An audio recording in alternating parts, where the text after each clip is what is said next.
Hi, I'm Sonia Uyterhoeven, Gardener for Public Programs at the New York Botanical Garden. I run the home gardening program and I teach home gardening demonstrations every Saturday and Sunday at 1:30. So today I'm going to teach you about orchids. Most orchids in nature are epiphytic. They grow in tropical rainforest where it's nice and damp and humid. When you're growing this orchid at home, you're trying to mimic the environment you find in the rainforest.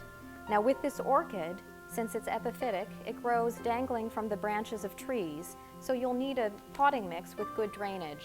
Here's an orchid mix right here, and most of the orchid mix you find will have fir bark mix, perlite, and charcoal. These mixes provide good drainage and good air circulation for your orchid.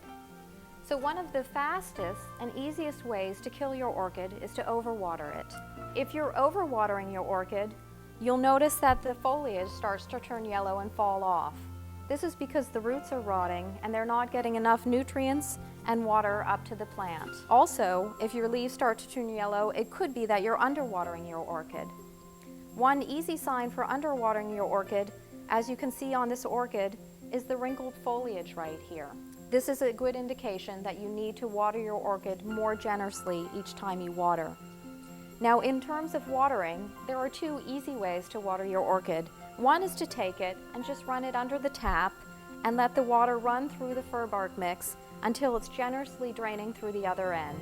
Another way to water your orchid is actually to soak it in a basin of water. Soak it so that the water just comes right over the lip of the pot and let it sit there for about 10 minutes to soak up.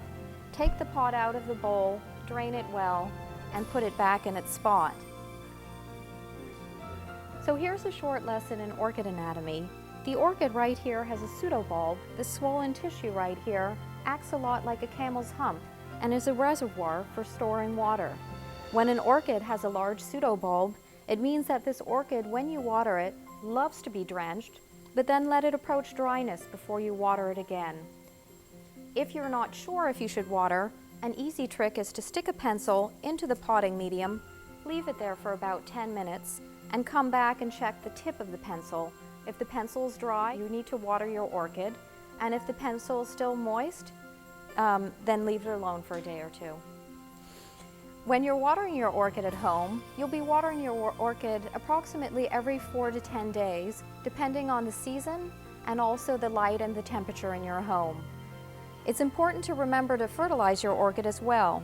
Remember, you're growing your orchid in fir bark chips that are low in nutrients. Right here I have a number of fertilizers. If you're unsure, a balanced fertilizer with equal numbers, is probably your best choice. Thank you for joining us today. I hope you've learned a little bit about orchids. Please come and visit us at the New York Botanical Garden.